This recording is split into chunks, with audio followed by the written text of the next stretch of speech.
오늘 우리에게 주신 하나님의 말씀은 사도행전 14장 19절에서 28절까지 말씀입니다. 사도행전 14장 19절에서 28절까지의 말씀을 제가 봉독해 드리겠습니다. 유대인들이 안디옥과 이고니온에서 와서 무리를 충동하니 그들이 돌로 바울을 쳐서 죽은 줄로 알고 시외로 끌어내치니라.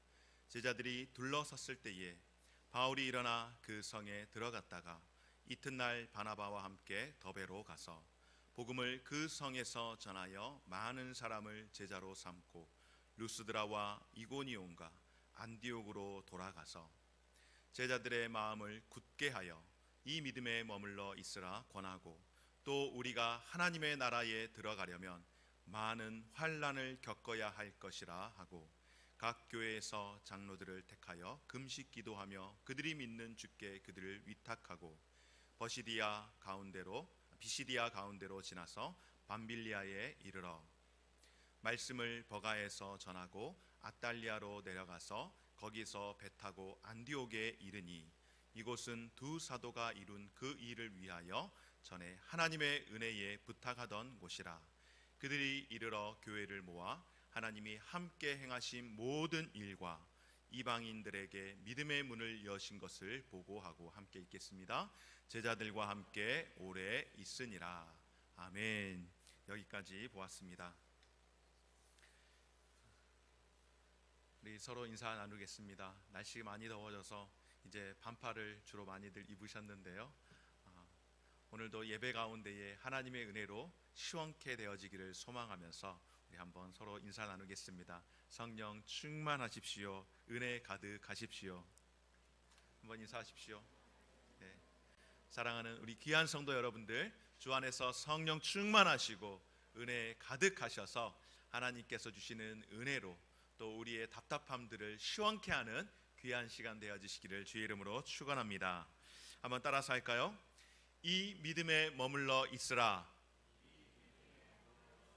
다시 한번 하겠습니다. 이 믿음에 머물러 있으라. 아멘. 오늘 말씀의 제목을, 오늘 본문의 말씀을 그대로 삼아서 이 믿음에 머물러 있으라. 도대체 이 믿음은 무엇인가? 바로 하나님께서 우리 가운데에 주시는 복음, 그 복음 가운데에, 그 말씀 가운데에 오늘 사도 바울이 우리에게 머물러 있으라고 말씀하는 줄 믿고, 이 복음 가운데에 다시 한번 우리의 마음이 시원케 되어지고 또 새롭게 되어지고 뜨겁게 되어지는 귀한 시간 되기를 소망합니다. 경남 거창군에 미션 스쿨이 하나 있습니다. 아마 혹시 들어보셨는지도 모르겠습니다. 거창고등학교라고 하는데요, 기독교 정신으로 설립되어 운영되는 학교로 알려져 있는 이 거창고등학교 졸업생들에게 사회에 나가서 직업을 선택할 때에 이런 기준을 가지고 직업을 선택하라고 학교 교육 목표 가운데에 직업 선택 10계명이라고 있습니다.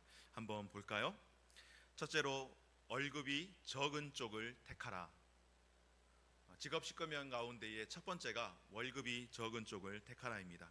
두 번째는 내가 원하는 곳이 아니라 나를 필요로 하는 곳을 택하라.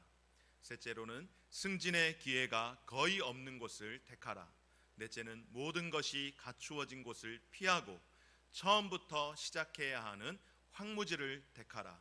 다섯째, 앞을 다투어 모여드는 곳은 절대 가지 마라. 아무도 가지 않는 곳으로 가라. 여섯째, 장래성이 전혀 없다고 생각되는 곳으로 가라. 일곱째, 사회적 존경 같은 건 바라볼 수 없는 곳으로 가라. 여덟째, 한 가운데가 아니라 가장 곁자리로 가라. 아홉 번째, 부모나 아내나 약혼자가 결사 반대하는 곳이라면 그곳이 틀림없는 곳이다. 의심하지 말고 가라. 열 번째, 왕관이 아니라 단두대가 기다리고 있는 곳으로 가라 라고 하는 이 직장을 선택하기 위해서, 직업을 선택하기 위한 10가지의 계명을 거창고등학교에서 학생들에게 가르치는, 학습 목표로 가르치는 학생상에 대해서 가르치는 내용입니다. 여러분 어떻습니까? 전부 다 세상에서 추구하는 가치관과 그리고 우리가 생각하는 가치관과 전혀 다른 정반대되는 내용 아니겠습니까? 학생들을 잘 지도해야 할 책임 있는 학교와 선생님들이 어떻게 자기 제자들에게, 자신들이 키우는 그 제자들에게 이야기하기를 승진할 기회가 전혀 없는 곳, 장래성이 전혀 없다고 판단되는 곳, 부모와 또 배우자와 또 함께하는 사람이 결사 반대하는 곳이라면 그곳은 반드시 가야 하고, 심지어 왕관이 아니라 단두대가 기다리고 있는 곳에서 그런 곳으로 가야 한다라고 이렇게 이야기를 할 수 있습니까? 세상에 다른 곳도 아니고 학교에서, 그리고 다른 분도 아닌 선생님께서 이렇게 살아가면은 아마 인생 딱 망치기 좋을지도 모르겠습니다. 그럼에도 불구하고 인생 딱 망치기 좋을 만한 그런 것을 아이들에게 가르치고 또 남들이 가지 않는 길을 가도록 하는 것, 왜였을까요? 앞서 말씀을 드린 것처럼 이 학교는 기독교 학교입니다.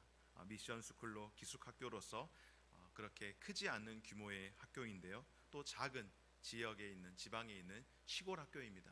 그런데 놀라운 것은 전국에서 수많은 부모들이 그 학교를 보내기 위해서 적지 않이 노력을 하는 그런 학교이기도 합니다. 성경에서 가르쳐주는 좁은 길로 가라고 선생님들이 학생들에게, 또 학교가 학생들에게 가르치고 있습니다. 왜냐하면 좁은 길, 세상에서 말하는 넓은 길이 아니라 성경에서 말하는 좁은 길, 믿음의 길로 가야 하는 것, 바로 그것이 생명의 길이기에 학생들에게 이렇게 가르치고 있습니다. 믿음은 삶의 길을 선택하는 것입니다. 믿음을 결정한다라고 하는 것이죠. 그리스도인들을 가리켜 믿음의 사람이라고 부르는 것은 바로 우리 그리스도인들이 그런 믿음의 길을, 세상의 길과는 전혀 다른 차원의 그런 믿음의 길을 걸어가야 하고, 우리가 그 믿음을 선택하면서 살아가야 하기에 그리스도인 저와 우리 모든 성도들에게 세상에서 말하는 좋은 가치가 아니라 신앙적으로 볼 때에 좁은 길이지만은 그 길이 믿음의 길이라고 한다면 그 길을 택해야 한다라고 그렇게 말씀을 합니다. 학생들에게 세상의 길이 아닌 생명의 길을 걷도록 그렇게 권면을 하는 이 학교와 같이 세상의 일과는 전혀 다른 차원의 믿음의 길을 제시하는 이 학교와 같이 오늘 말씀 가운데서도 우리에게 세상의 길이 아닌 믿음의 길을 걸어갈 수 있도록 권면하는 줄 믿습니다.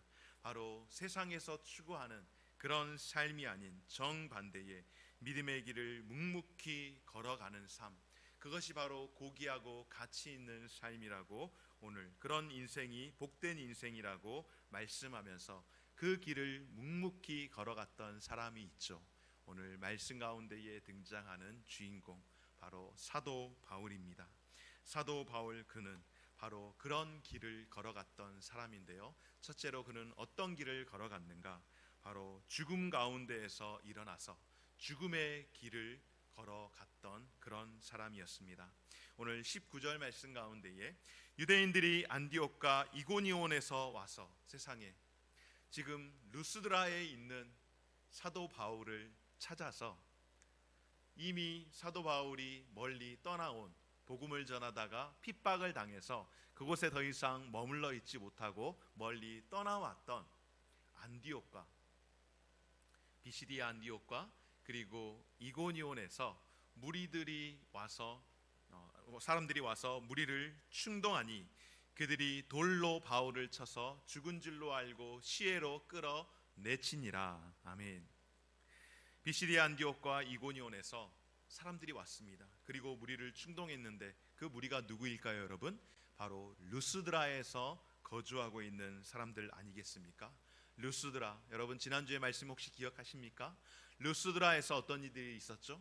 루스드라에서 나면서부터 걷지 못한 안진뱅이를 일으켰을 때에 그곳에 있는 사람들이 바울과 바나바를 제우스와 스스와 허메라고, 제우스와 헤르메스 신이라고 그들을 신격화하면서 바울과 바나바에게 제사를 지냈던, 신으로 추앙했던 사람들이 바로 루스드라 사람들인데, 바로 이 루스드라 사람들이 지금 어떤 일들을 행하고 있습니까?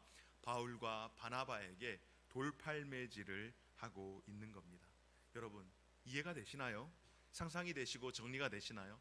분명 바울과 바나바가 신과 같은 존재라고 신으로 추앙하기를 바로 며칠 전에 그렇게 했었는데, 도대체 어떤 일로 인하여서 어떤 충동을, 어떤 그런 이 이슈가 있었기에 이 사람들이 갑작스럽게 이 이상한 이 폭도로 변해가지고 이 두 사람을 돌로 쳐서 죽일 생각을 다 했을까요?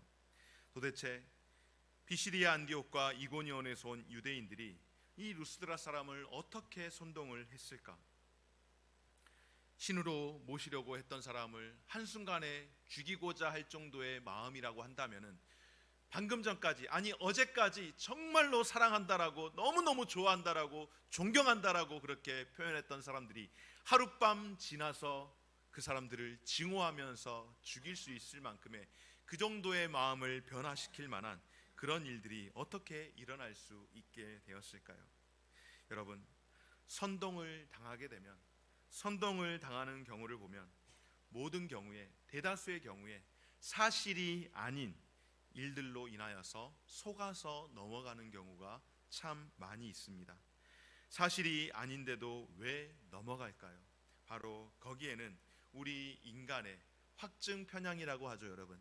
잘못된 것임에도 불구하고 그것이 맞다라고 그냥 생각하고 그것을 그렇게 주장하게 되면은 거기에 우르르르 몰려들어서 함께 거기에서 폭도가 되어지고, 도대체 그 많은 사람들 가운데에 왜 이런 일을 하는지조차도 알지 못하고 마치 군중심리에 이끌려서 가듯이 그렇게 폭도가 되어지는 것. 우리나라에서도, 우리 조국 사회에서도 이런 적지 않은 일들이 참 많이 있었습니다. 아픈 역사들 가운데에, 그런 시위 현장들 가운데에 미국산 서곡이 그런 파동으로 인해서 우리나라가 정말로 그 짧지 않은 그 기간 동안 얼마나 많은 이 나라의 혼란들이 있었고, 또 촛불 집회라든지 이런 거 여러 가지 많은 일들로 인하여서 우리나라 가운데에 적지 않은 큰 소동들이 일어났던 것을 보게 되어지는데요. 많은 경우에는 다 그것이 100% 옳아서라기보다는 어떻습니까, 여러분? 자기가 원하는 것만 보고 자기가 생각하는 것만 생각하기 때문에 다른 것은 생각하지 않고 듣지 않고 보지 않는 그런 오류로 인하여서 자신이 원하는, 자신이 예민하게 여기는 어떤 한 부분에 대해서 한번 살짝 건드려 줬을 때에 거기에 그냥 온 신경이 다 쏟아져 가버리는 그런 일들로 인하여서 아마도 바울과 바나바가 이렇게 순간 폭도로 변한 이들에게 돌에 맞아서 죽을 위기 가운데 있었던 것은 루스드라 사람들이 가지고 있었던 예민한 부분이라든지, 아니면은 다른 지역에서 그런 일들이 있었는데요. 자신들이 섬기는 그 우상 신들에 대해서 그것이 자신들의 삶과 직결되는 어떤 경제적인 활동이라든지 이런 부분들에 대해서 연결이 되어지는데, 바로 스스와 허메라고 하는 이 신을 섬기기 위해서, 우상을 섬기기 위해서 여러 많은 우상에 필요한 그런 제사를 하는 데 필요한 여러 가지 많은 일들을 하는 그런 직접적으로 연관된 사람들이 있을 터인데, 사도 바울과 바나바가 이것이 잘못되었다라고 이야기함으로 인하여서 자신들의 생계에 문제가 생겼다든지 이런 어떤 손해보는 일들이 생겼을 때에 그런 일들로 인하여서 오히려 어저께까지만 해도 칭찬으로 추앙하던 그런 사람들이 폭도로 변하게 되어지는 그런 일들이 오늘 루스드라에서 있게 되어졌다라고 하는 겁니다. 유대인들의 선동에 넘어간 루스드라 사람들이 바울을 돌로 쳐 죽이는 것을 선택을 한 것입니다. 그리고 그들은 바울이 죽었다라고 생각해서 성 밖으로 그 육체를, 사실상 죽었다라고 여겼기에 그 시신을 끌어다가 뇌동댕이 쳐버렸습니다. 그런데 여러분, 여기에서 만약 바울이 정말로 그렇게 죽음으로 끝났다라고 한다면 그 인생이 얼마나 허무하게 끝났겠습니까?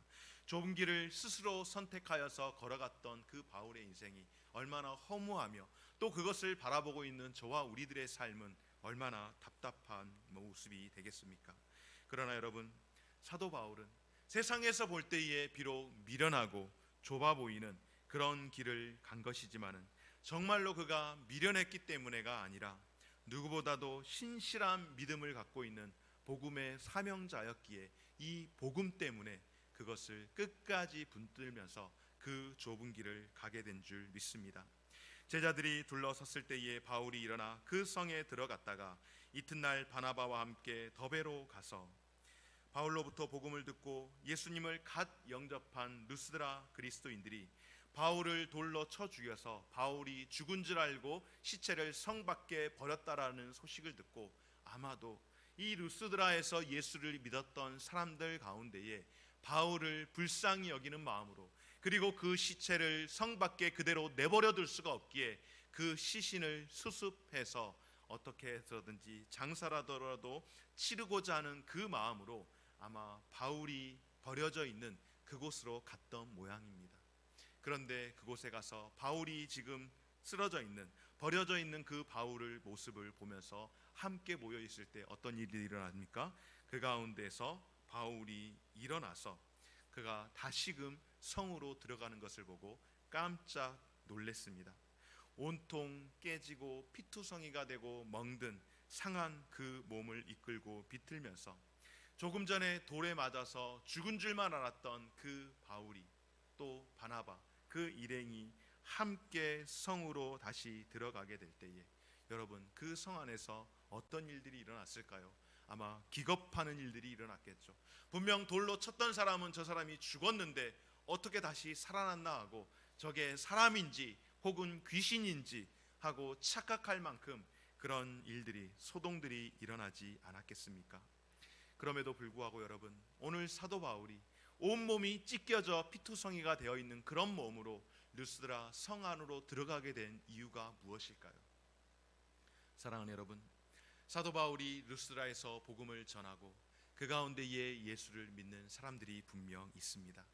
그러니까 사도 바울로 인하여서 자신들의 생계에 위협을 받아서 그 일로 인하여서 바울을 돌로 쳤던 루스드라 사람들도 있지만은, 그러나 그 가운데에는 바울에게 복음을 듣고 그 복음 가운데에 믿음으로 살고자 다짐하고 헌신하는, 아직 그 믿음이 건강하게 아주 쑥쑥 자라지는 못했지만은 그러나 그 복음을 들었던 성도들도 분명 그 가운데에 있지 않았겠습니까?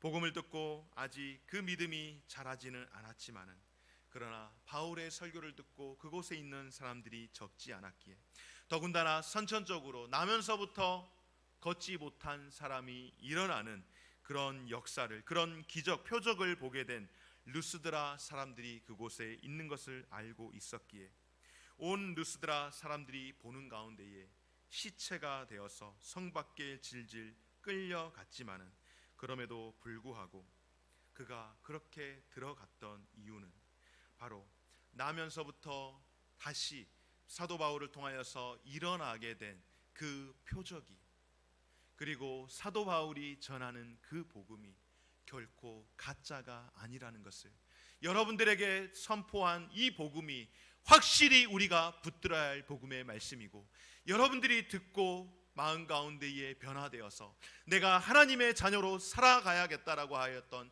그 작정하였던 그 마음, 여러분에게 쏟아났던 생겨났던 그 마음이 그냥 한번 왔다가 슉 지나가 버리는 그런 바람이 아니라 생명의 복음이라는 것을 다시 한번 알려주고, 그리고 그 믿음이 연약해질 법한 그런 성도들을 다시 한번 굳건히 세우기 위해서 자신을 돌로 쳐서 죽여서 사실은 또 들어가면은 어떻게 될지 모르는 그런 위험한 위기 상황과 그런 순간 가운데서도 오늘 사도 바울이 그 가운데에 들어가게 된 줄 믿습니다. 오늘 사도 바울이 루스드라에 다시 들어가게 되었을 때에 순간 예수를 믿으려다가 믿음이 연약해져서 흔들렸던 사람들의 마음이 어땠을까요? 아마도 사도 바울을 통하여서 다시 한번 확신하지 않았겠습니까? 나면서부터 걷지 못했던 그 사람이 일어나게 된 것은 우연이 아니라 정말로 저 사람이 믿는 예수 그리스도 그 이름으로 인하여서 살아나게 된 것이 맞구나, 일어나게 된 것이 맞구나, 내가 받은 이 복음이 정말로 내가 유일하게 소망을 삼아야 할 복음이 맞구나 라고 생각하며 감격하며 위로 가운데에 그들의 믿음이 다시 한번 하나의 또 매듭을 지을 수 있는 그런 기회가 되지 않았겠습니까? 바로 이것이 믿음의 능력인 줄 믿습니다. 오늘 사도 바울은 바로 이 믿음으로 인하여서 이 믿음을 또한 붙들라라고 오늘 저와 여러분들에게 말씀하는 줄 믿습니다. 그러면 이런 믿음으로 다시금 나아갔던 사도 바울, 그는 이 믿음을 위해서 또 계속해서 어떤 일들을 하게 되었을까요? 오늘 두 번째로 보면 죽음 가운데서 일어났던 사도 바울이 오던 길로 다시 되돌아가서 계속해서 복음을 전하는 것을 보게 되어집니다. 사랑하는 여러분, 오늘 21절 말씀 가운데 한번 볼까요? 복음을 그 성에서 전하여 많은 사람을 제자로 삼고 르스드라와 이고니온과 안디옥으로 돌아가서, 그러니까 사도 바울이 르스드라에서 돌에 얻어맞고 죽은 줄 알았더니 일어나서 다시 르스드라 그 성, 자신을 때려 죽였던 그 성에 들어가서 하루 머물고 그 이튿날 더베라고 하는 지역으로 이동을 하게 되었습니다. 그리고 더베를 찾아서 복음을 전한 사도 바울이 다시 자기가 전했던 복음을 전했던 그 길로 다시금 돌아가는 겁니다. 루스드라로 돌아오고 거기서 다시 이고니온과 피시디아 안디옥으로 돌아갑니다. 여러분, 이고니온은 어떤 곳인가? 이고니온은 유대인들이 바울을 죽이기 위해서 돌로 이렇게 쳤던, 그래서 그곳을 피해서 나온 곳이 바로 루스드라입니다. 그리고 비시디아 안디옥은 어떤 곳입니까? 비시디아 안디옥 역시 그가 복음을 전하고 또 많은 사람들이 예수를 믿고 또 그 가운데에 유력자들이 예수를 믿기도 했는데, 그것을 본 유대인들이 그 귀부인들, 유력자의 부인들, 영향력 있는 사람들을 옆에서 계속 충동질해서 어떤 일이 일어났습니까, 여러분? 충동질해서 거기에서 다시금 또 핍박을 받고 떠나게 되는, 그러니까 비시디아 안디옥에서 핍박을 받고 이고니온이라고 하는 지역으로 피신을 가게 되고 거기서 복음을 전하고 거기서 또 복음을 전하다가 핍박을 받아서 루스드라로 가게 되었고 루스드라에서 죽을 뻔했다가 더베로 가게 되었는데, 앞에 자기가 지나온 그 모든 도시들은 자기가 다 죽을 뻔했던 그런 도시들입니다. 그럼에도 불구하고 오늘 사도 바울은 더베에서 다시 루스드라로, 루스드라에서 다시 이고니온으로, 이고니온에서 다시 비시디아 안디옥으로 돌아오는 그런 모습을 보기에 됩니다. 여러분, 사실은 지금 바울이 돌아온 이 지역들은 다시 돌아와서는 안 되는 곳이죠. 왜 그럴까요? 그곳에 돌아와서 환영받을 일이 전혀 없습니다. 그곳에 돌아오면 지난번에 왔던 저 바울 하면서 다시 돌로 치기 위해서, 그를 죽이기 위해서 그렇게 하지 않겠습니까? 한번 그림을 보실까요, 여러분? 제가 말씀을 드린 이 설명을 보면은 오늘 사도 바울의 1차 전도 여행이 마치게 되어지는데, 수리아 안디옥에서 처음 파송을 받아서 실루기아로, 실라미로, 그리고 바보 구브로 섬에서 아탈리아로, 버가에서 안디옥으로, 그리고 루스드라, 더베, 여기에서 지금 다시 돌아가는 겁니다. 더베에서 어디로 돌아갔다고요? 루스드라, 돌 맞아 죽을 뻔했던 그곳으로, 그리고 이고니온으로, 역시 돌 맞아 죽을 뻔했던 그곳으로, 그리고 다시 안디옥으로 돌아가는데 비시디아 안시디옥이라고 하는 곳입니다. 그렇게 해서 버가로 해서 아탈리아로 돌아가서 다시금 처음 본인이 이제 파송을 받았던 수리아 안디옥으로 가게 되어지는데, 여기서 중요한 곳이 있습니다, 여러분. 더베와 안디옥 사이에 길리기아, 여기에 나소라고 표현이 되어 있는데요, 여기가 어디인가 하면은 바로 우리가 잘 알고 있는 사도 바울의 고향이 바로 저기입니다. 그러니까 사도 바울이 저곳에서 이제 그의 삶, 그의 본토, 자기의 고향이라고 할 수 있죠. 여러분, 안디옥에서 처음 복음을 전하기 위해서 바나바와 함께 갔던 곳이 어디였습니까? 바로 구브로 섬이라고 하는 곳이죠. 구브로 섬은 어떤 곳이라고 말씀을 드렸습니까? 제가 구브로 섬은 바나바의 고향이라고 말씀을 드렸었죠.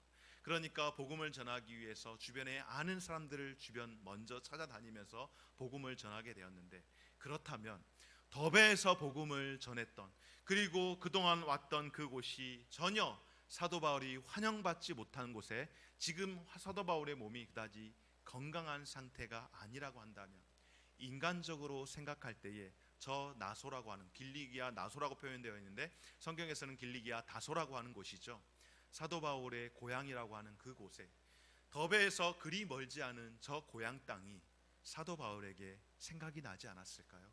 아마 선하게 밟혔을 겁니다.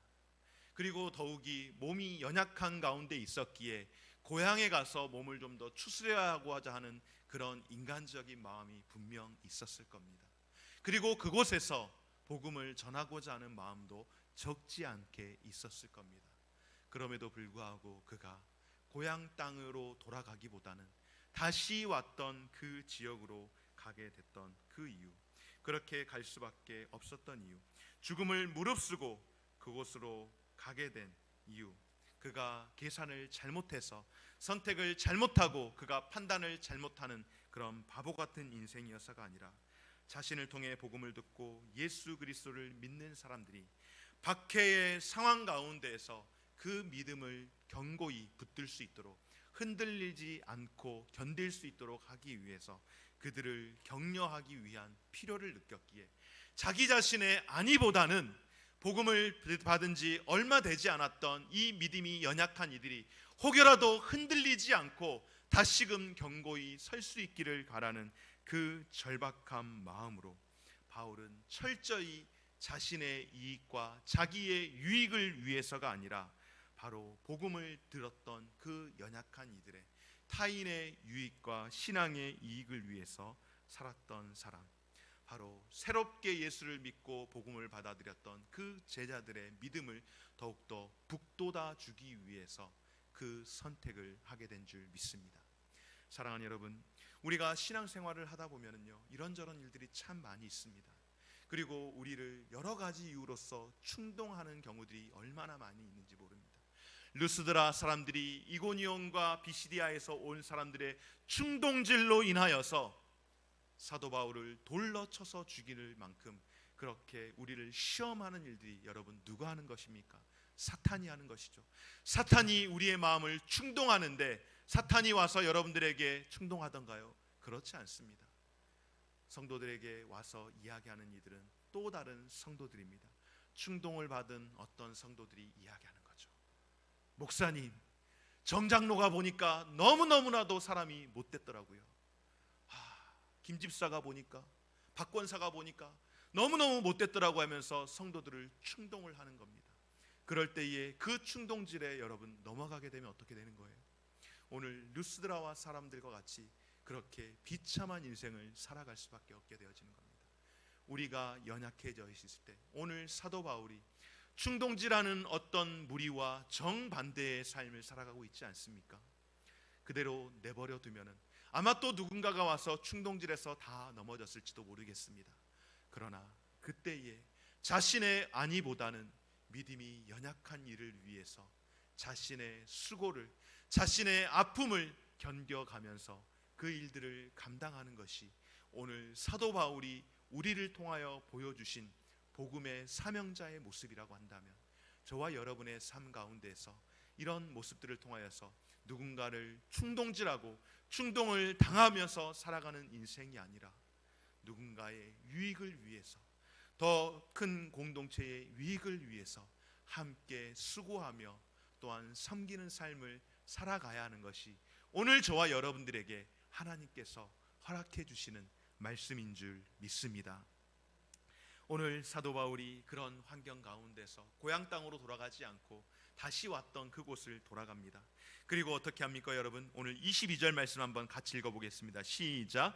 제자들의 마음을 굳게 하여 이 믿음에 머물러 있으라 권하고, 또 우리가 하나님의 나라에 들어가려면 많은 환난을 겪어야 할 것이라 하고. 아멘.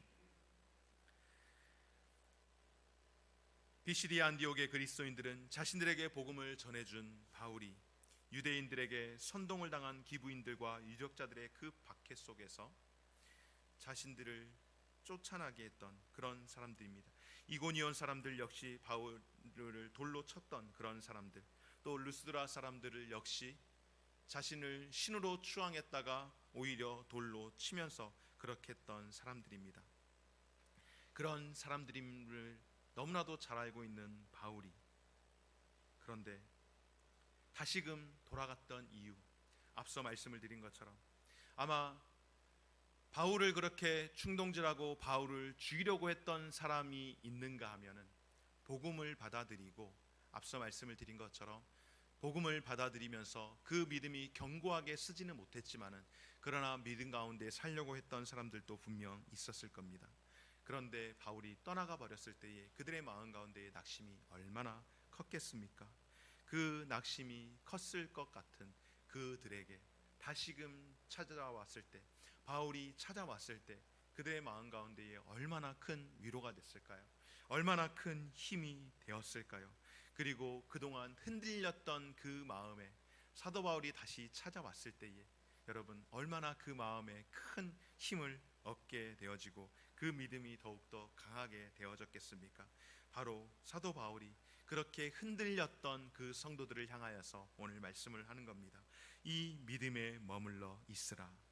믿음을 한번 맛보고 그가 체험했다라고 말하지 말고 이 믿음에 머물러 있으라고 권면하는 것, 이 믿음에 머물러 있으라고 한다라고 하는 것은 바로 계속해서 그 안에 거하라고 하는 말씀입니다.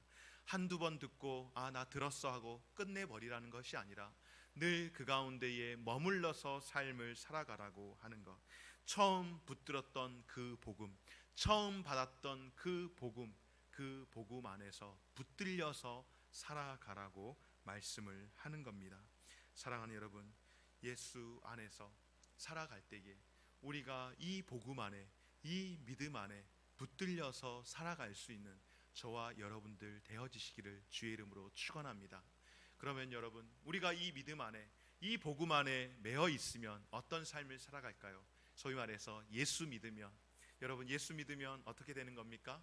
우리가 전도할 때에, 또 우리가 이야기할 때에 예수 믿고 복 받고 잘 되세요라고 이렇게 우리가 축복하고 권면하지 않습니까?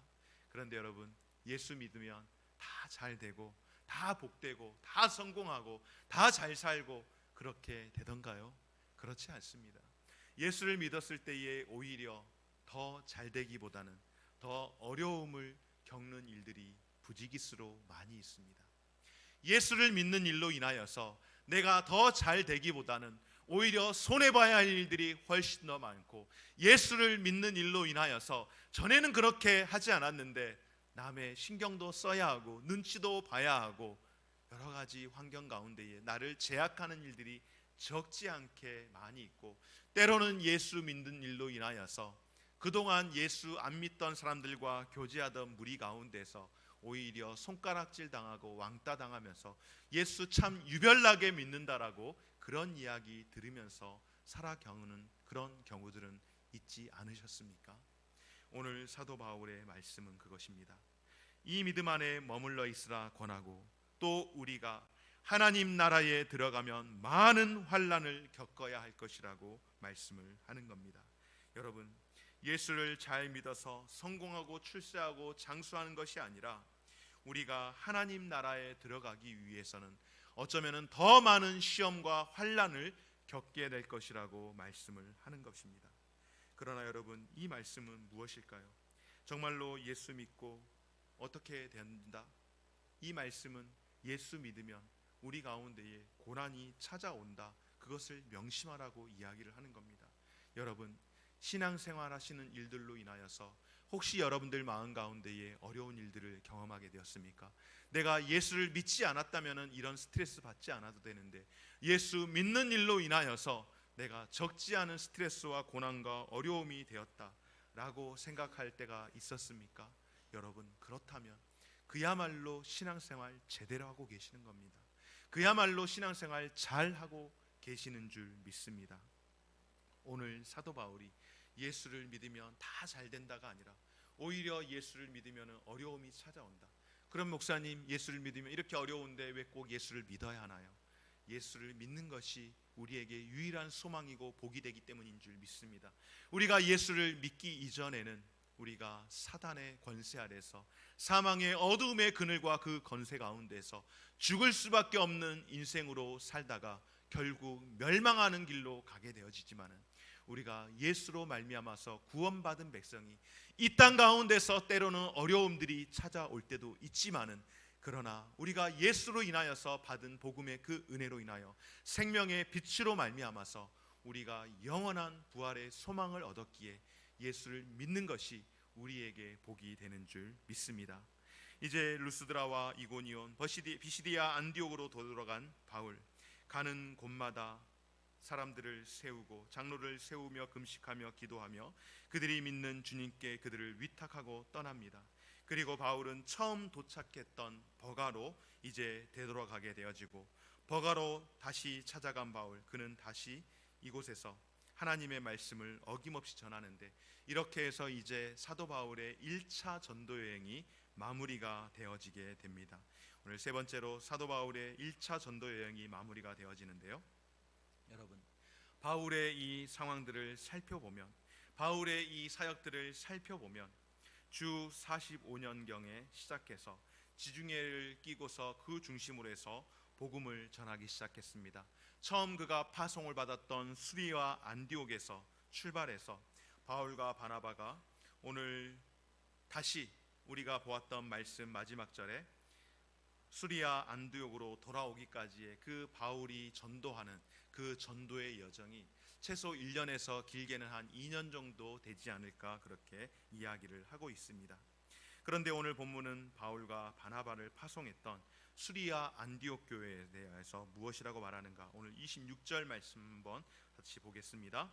거기서 배 타고 안디옥에 이르니, 그러니까 버가에서, 아까 여러분 그림 기억하시죠? 그 버가에서 이제 배를 타고 구브로로 들리지 않고 바로 곧장 이제 안디옥으로 들어가는 겁니다. 이곳은 두 사도가 이룬 그 일을 위하여 전에 하나님의 은혜에 부탁하던 곳이라. 아멘. 전에 하나님의 은혜에 부탁했다라고 하는 것, 안디옥 교회가 바울과 바나바를 파송할 때에 그다지 안디옥 교회가 아주 힘이 있는 그런 교회가 아니었습니다. 예루살렘 교회에서 시작되어서 이방인의 첫 교회, 이방 지역에 세워진 첫 교회가 안디옥 교회, 수리아 안디옥 교회입니다. 그 안디옥 교회에서 드디어 그리스도인이라고 칭호를 받게 되었고, 그리고 그 교회가 세워진 지 몇 년 되지 않아서 성령님이 말씀하심으로 바나바와 바울을 세워서 보내라고 이야기할 때에, 그때의 교회 성도들에게 얼마나 큰 어려움들이 있었을지 모릅니다. 그 가운데에 여러 명의 지도자들이 있죠. 그렇지만은 아주 결정적으로 역할을 하는 사람이 바나바였는데, 그런데 바나바와 함께 바울을 떠나 보낼 때에 안디옥 교회 입장은 적지 않게 어려움이 있었을 겁니다. 왜냐하면 이제 교회가 개척되어서 이제 교회가 세워질 만한데, 당시에 교회의 리더십이라고 하는, 목회자라고 하는 이 두 사람을 빼내어서 선교사로 보내라고 하고, 이제 일어서려고 하는 교회의 담임 목회자가 빠져버렸으니 교회가 얼마나 많은 위험과 얼마나 많은 위기와 어려움들이 있었겠습니까? 그럴 때에 하나님의 은혜 가운데에 이 모든 것을 맡길 수밖에 없었다라고 이야기를 하는 것이죠. 그런데 이렇게 다시금 돌아와서 바울이 복음을 전했던 지역들, 비시디 안디옥과 이고니온과 루스드라와 더베의 지도자를 세울 때와 똑같이 자기들이 계속 그곳에 있어줄 수 있다면 좋았을 터인데, 그렇게 할 수 없었기에 이 어려운 상황 가운데에 의지하고 맡길 것이 어디였다고요? 하나님의 은혜, 하나님의 도우신 가운데에 지금까지 오게 되었다라고 하는 것입니다. 사랑하는 여러분, 안디옥 교회가 이렇게 세워졌던 것처럼 오늘 우리 교회 가운데에도 여러 가지 많은 시간들의 흐름 가운데에서 역사의 흔적들과 매듭들이 있지만은, 하나님의 은혜 가운데에 오늘 우리 교회가 지금까지 오게 된 줄 믿습니다. 사랑하는 여러분, 하나님의 은혜가 아니고서야 그 무엇으로 우리가 지나온 날들에 대해서 설명을 할 수 있고 해석을 할 수 있겠습니까? 그러나 분명한 사실은 여러분, 하나님의 은혜 가운데에서 우리 교회가 이렇게 세워졌지만, 그러나 그 은혜를 통하여서 세워질 수 있게 되었던 또 가장 큰 특징이 있습니다. 무엇인가?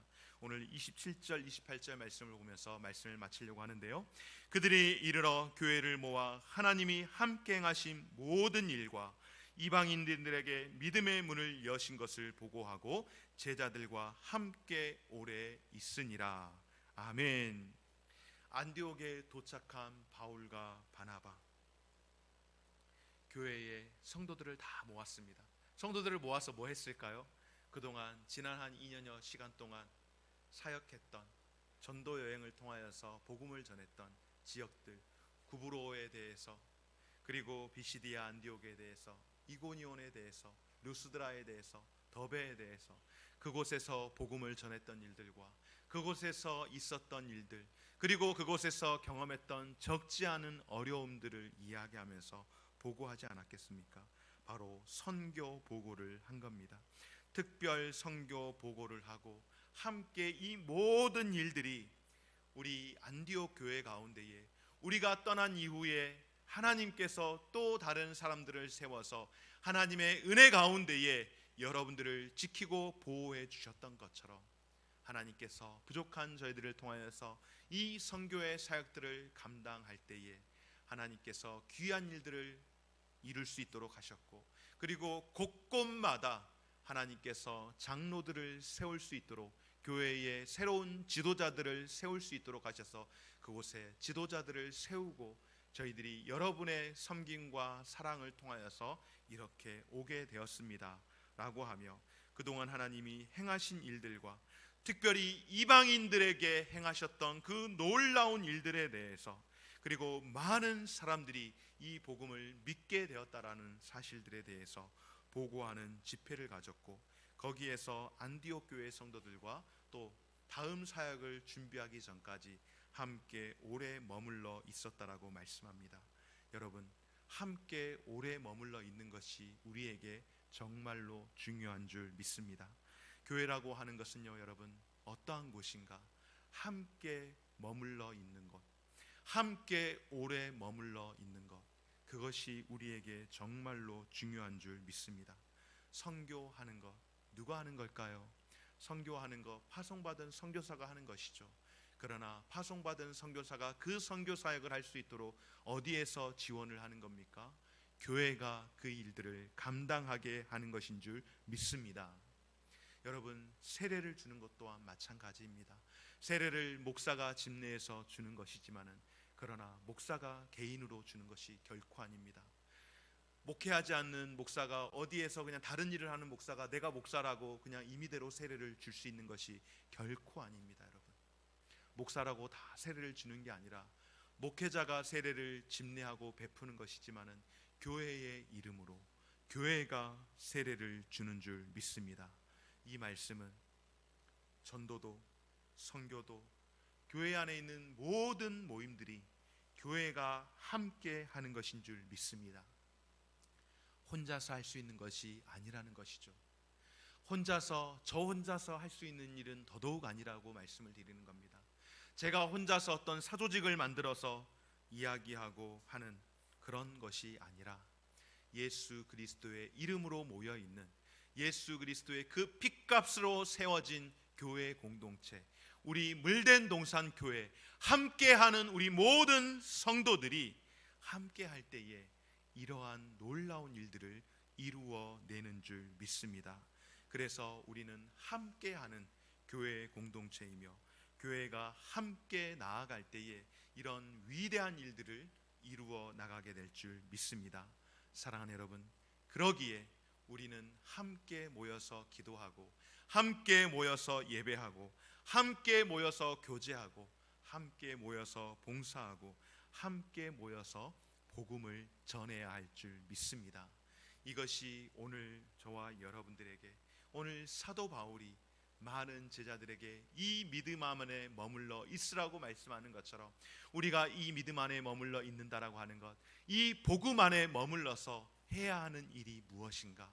바로 함께 오래 머물러서 하나님께서 우리 교회 가운데 허락하여 주신 교회의 사명을 감당하는 것, 그것이 곧 하나님이 기뻐하시는 교회로 세워 나가는 것인 줄 믿고, 오늘도 저와 사랑하는 우리 귀한 성도 여러분들, 아직까지 코로나로 인하여서 여전히 우리가 무엇인가 이루기에는, 무엇인가 시도하기에는 여전히 조심스러운 마음이 있지만은, 그럼에도 불구하고 우리가 낙심치 않고 포기하지 않고 끝까지 견뎌내면서 감당해야 할 것은 바로 함께 모인 공동체가 다시금 우리가 기도하기 위해서 힘쓰고, 말씀을 위해서 힘쓰고, 전도하기 위해 힘쓰고, 선교하기 위해 힘쓰고, 성도의 교제를 하기 위해 힘쓰기 위해 다시금 우리의 마음을 도전할 수 있는 저와 우리 모든 성도들의 삶이 되어지시기를 주의 이름으로 축원합니다. 우리 이 시간 말씀을 기억하시면서 함께 찬송하시겠습니다. 함께 우리 찬송하실 때 조금 힘차게 우리 손뼉 치시면서 우리 함께 모여 기뻐하며 왕께 노래 부르리, 이어서 계속해서 우리 함께 찬송하시고 기도 드리겠습니다.